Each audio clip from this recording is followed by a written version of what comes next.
Mulai, Mal. Bismillahirrahmanirrahim. Assalamualaikum warahmatullahi wabarakatuh. Waalaikumsalam warahmatullahi wabarakatuh. Innal hamdalillah nahmaduhu wa nasta'inuhu wa nastaghfiruh wa na'udzu billahi min shururi anfusina wa min sayyiati a'malina may yahdihillahu fala mudilla lahu wa may yudlil fala hadiya lahu.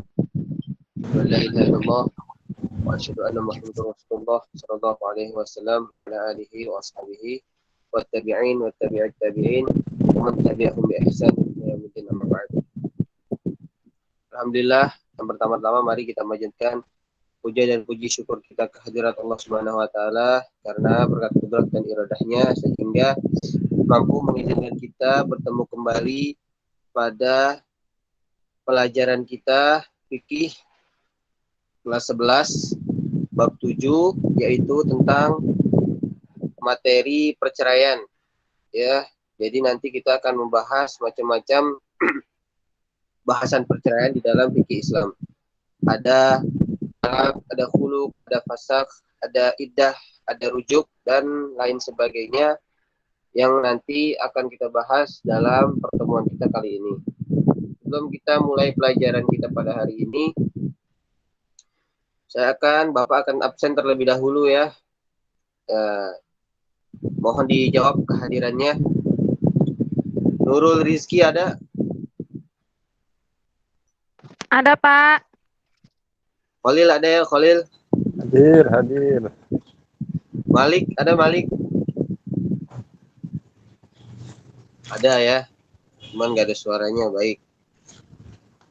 Vita, ada Vita?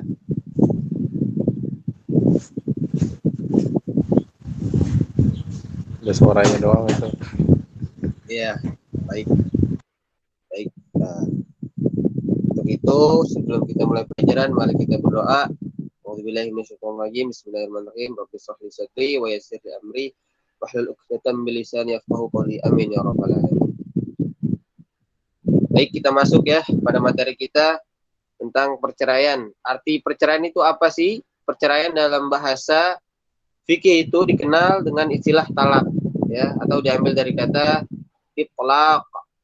Pengertian talak secara istilah itu adalah melepaskan ikatan perkawinan. Jadi ketika pasangan suami istri itu memutuskan untuk menyudahi pernikahannya, nah itu disebut cerai atau talak dalam istilah fikih. Lalu sedangkan dalam pengertian perceraian dalam kompilasi hukum Islam Republik Indonesia pasal 117 menyebutkan bahwa perceraian adalah ikrar suami dihadapkan sidang pengadilan agama yang menjadi salah satu sebab putusnya perkawinan. Nah, itu pengertian sederhana tentang perceraian atau talak. Hukumnya apa sih talak atau perceraian? Hukum asalnya dari perceraian atau talak ini adalah makruh ya. Karena berdasarkan hadis Rasulullah, sebaik-baik perkara halal yang dibenci oleh Allah adalah perceraian atau talak. Nah, jadi itu pengertian talak secara singkat atau sederhana ya, murid-murid mungkin kiranya bisa memahami. Lalu masuk kepada macam-macam talak atau macam-macam perceraian di dalam fikih Islamiyah. Pertama ada talak sharih atau tegas ya. Jadi tegas mengucapkan kalimat, seorang suami mengucapkan kalimat kepada seorang istri, saya ceraikan kamu ya, saya talak kamu dengan talak sekian-sekian. Nah, maka itu putus pernikahannya atau terjadi perceraian di dalam pernikahan tersebut. Nah, berbagai macam mazhab berbeda pendapat tentang apakah jatuh talak ketika seorang suami itu dalam keadaan marah atau dalam keadaan tidak stabil lalu mengucapkan kalimat talak. Nah, mazhab Syafi'i mengatakan bahwa talak harus dikatakan ketika seorang suami itu betul-betul dalam keadaan sedang tidak dalam amarah atau tidak sedang di dalam kontrol emosi, baru itu jatuh talak. Namun ketika seorang suami itu dalam keadaan marah, dalam keadaan tidak terkontrol, maka itu tidak jatuh talaknya. Namun mazhab yang lain tetap mengatakan bahwa jatuh talak. Karena mazhab Syafi'i sangat penuh dengan kehati-hatian dalam menjelaskan suatu hukum. Yang kedua ada talak sindiran. Sindirannya itu contohnya apa, Pak? Contohnya itu tidak jelas kalimatnya. Ya, tidak jelas kalimatnya seperti saya pulangkan kamu ke rumah orang tua kamu. Nah, itu termasuk talak sindiran ya dalam fikih Islam. Yang ketiga ada talak dengan tulisan. Ini biasanya terjadi ketika pernikahannya itu LDR ya, atau jauh. Suami merantau di mana, istrinya di mana, lalu mendengar kabar sang suami ini bahwa misal istrinya itu melakukan suatu hal yang tidak senonoh. Nah, suami berhak menuntut cerai dan lalu proses perceraiannya ini ditulis dengan tulisan atau dengan surat ya itu. Nah, atau kalau di dalam zaman modern ini mungkin lewat video conference dan lain sebagainya. Nah, itu bisa ya. Nah, sedangkan pengurusannya di Kementerian Agama itu nanti bisa diurus setelah talak itu jatuh ketika sang suami menjatuhkan talak tersebut. Yang keempat, talak dengan isyarat. Ini talak ini biasa digunakan oleh orang yang bahasanya itu apa ya, cacat ya, atau tidak bisa bicara, tunawicara dan lain sebagainya. Jadi dia menggunakan isyarat tertentu untuk menjatuhkan talaknya. Nah, lalu ada khuluk ya di dalam perceraian. Nah, apa sih khuluk? Asing nih Pak, suara apa? Kalimatnya asing di telinga kita ya. Nah, khuluk itu adalah permintaan perceraian yang timbul atas kemauan istri dengan mengembalikan mahar kepada suaminya. Khuluk itu disebut juga dengan talak tebus atau biasa di Indonesia itu talak tebus ya. Jadi ketika seorang istri merasa bahwa suaminya ini sudah tidak bisa lagi memberikan nafkah, nggak kerja dan lain sebagainya, sering menyakiti ya, KDRT, kekerasan dalam rumah tangga. Nah, sang istri ini boleh melakukan permintaan perceraian. Jika sang suami ini tidak mengabulkan, maka di dalam hukum Indonesia sang istri itu boleh mengajukan cerai, gugat cerai ke pengadilan agama. Lalu rukun khuluk itu apa aja? Pertama, suaminya itu harus balik. Kedua, istri yang terkait pernikahan dengan suami, jadi nggak boleh diwakilkan. Yang ketiga itu ucapan yang menunjukkan khuluk. Jadi ucapan jelas, saya minta cerai gitu. Istrinya harus jelas secara sadar minta cerai. Yang keempat, bayarnya itu harus sesuatu yang boleh dijadikan mahar. Ya, jadi maharnya apa? Ketika menikah maharnya apa? Lalu dikembalikan maharnya. Lalu dampak khuluk ini apa, Pak? Dampaknya terhadap pernikahan tersebut. Dampaknya itu suami itu nggak bisa rujuk kembali dengan istri kecuali dengan mengadakan akad yang baru dengan istrinya. Jadi ketika seorang istri ini meminta khuluk kepada suaminya lalu mengajukan ke pengadilan agama, maka di situ nanti sang suami nggak bisa rujuk kembali kecuali dengan pernikahan kembali atau dengan akad yang baru. Nah itu ya pengertian khuluk. Lalu ada dalam istilah perceraian di fikih Islam ya itu juga ada fasak ya.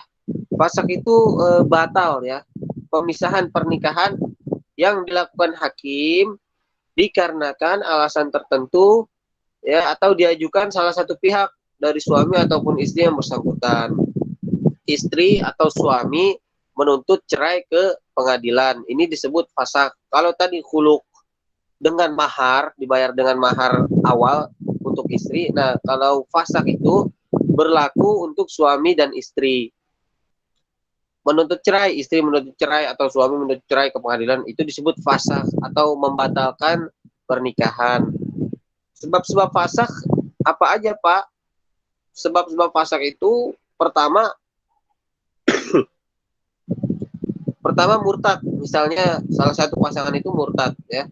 Suami atau istri murtad nih, keluar dari Islam.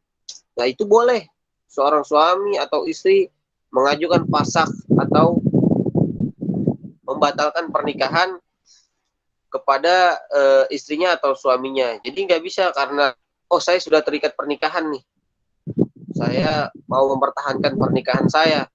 Nah kalau suaminya murtad ya cerai, nggak bisa lagi. Atau istrinya murtad boleh mengajukan cerai. Nah itu. Yang kedua, hilangnya suami dalam tempo waktu yang cukup lama. Jadi suaminya hilang nih, nggak tahu kemana, bilangnya merantau, nggak pulang-pulang. Misalnya 3 tahun, 4 tahun, nggak pulang-pulang. Nah itu boleh mengajukan ke pengadilan agama. Yang ketiga di penjara, suaminya penjara lalu tewas dihukum mati. Nah itu juga bisa mengajukan fasakh dan beberapa hal lainnya. Itu ya. Jadi tadi ada talak, khuluk, fasakh, mohon dicermati. Lalu dalam perceraian atau dalam konteksnya dalam perceraian itu ada juga yang namanya iddah atau masa iddah. Nah, masa iddah itu apa pengertian sederhananya itu apa? Masa iddah itu adalah waktu menunggu. Waktu menunggu atau batas waktu ya. Batas waktu bagi sang istri atau perempuan yang sudah menikah ya dicerai oleh suaminya, baik ditinggal mati atau dicerai secara lisan atau secara tegas ya. Nah, di dalam fikih Islam ada namanya masa waktu untuk menunggu ya. Menunggu sang istri ini harus menunggu, tidak boleh setelah dicerai langsung nikah lagi besoknya, nggak boleh. Ini hanya berlaku untuk perempuan. Sedangkan untuk laki-laki nggak ada masa iddah ya. Seminggunya langsung seminggu lagi nikah boleh. Nah, tapi karena struktur budaya kita itu ada respect ya atau hormat terhadap keluarga istri, ya lebih baik tunggu ketika bercerai, tidak langsung menikah kembali. Walaupun di dalam hukumnya sang suami ini tidak ada masa iddah. Nah, tapi untuk menghargai keluarga sang istri atau perasaan sang istri, ya maka ada baiknya ditunggu terlebih dahulu, tidak langsung menikah kembali. Ya, jadi macam-macam iddah itu ada banyak ya. Pertama kita melihat dari lamanya masa iddah, dilihat dari iddah yang jatuh terhadap istri tersebut atau perceraian yang jatuh pada istri tersebut. Pertama, masa iddah atau masa menunggu istri yang dicerai ketika dia masih haid nih rutin. Lalu dicerai, maka lamanya itu 3 kali suci. Yang kedua, istri yang sudah menopause ya, lalu bercerai atau ditinggal mati sama ya, lamanya itu 3 bulan. Lalu iddah istri yang ditinggal mati itu berapa? Ditinggal mati suami misalkan karena suatu hal ya. Nah, itu lamanya adalah 4 bulan 10 hari bila ia tidak hamil. Adapun bila istri itu hamil, ya harus ditunggu sampai melahirkan. Lalu ada masa iddah istri yang dicerai dalam keadaan hamil, misalkan sedang hamil, suaminya meninggal. Nah, itu kan otomatis cerai kan? Ya, itu harus ditunggu sampai sang bayi itu melahirkan. Lalu iddah istri yang ditinggal wafat, ya masa iddahnya menurut sebagian ulama adalah iddah hamil yaitu sampai melahirkan. Untuk istri yang dicerai namun belum pernah bercampur dengan suaminya, maka tidak mempunyai masa iddah. Misalkan baru sehari menikah, lalu sang suami itu meninggal atau bagaimanalah. Nah, maka ada beberapa pandangan bahwa itu tidak punya masa iddah. Ya. Namun sekali lagi saya katakan bahwa budaya di Indonesia itu harus dihormati. Nggak bisa main nikah lagi langsung itu secara cepat. Adapun bila mana memang tidak sanggup untuk cepat menikah lagi ya silahkan. Namun lebih baik hormati struktur lingkungan dan lain sebagainya. Lalu mungkin ada yang bertanya, tujuannya itu apa Pak? Tujuan ada masa iddah di dalam Islam itu apa? Kenapa masa iddah hanya berlaku untuk perempuan, tidak berlaku untuk laki-laki, itu kenapa Pak? Ya yang pertama itu menghilangkan keraguan tentang kosongnya rahim dari istri yang dicerai ini. Nah, dalam Islam itu bila mana sang istri ini hamil atau ada sesuatu atau apapun, maka diadakan masa iddah menunggu waktu ketika pasca perceraian ya. Yang kedua itu untuk menjaga perasaan keluarga. Nah, ya ini seperti tadi saya sebutkan ya, untuk menjaga perasaan keluarga mantan suami yang sedang berkabung, misal suaminya wafat ya, sang istri masa langsung menikah lagi seminggu atau 2 hari. Nah, ini terkait dengan iddah wanita kala ditinggal suaminya wafat. Yang ketiga itu memberikan kesempatan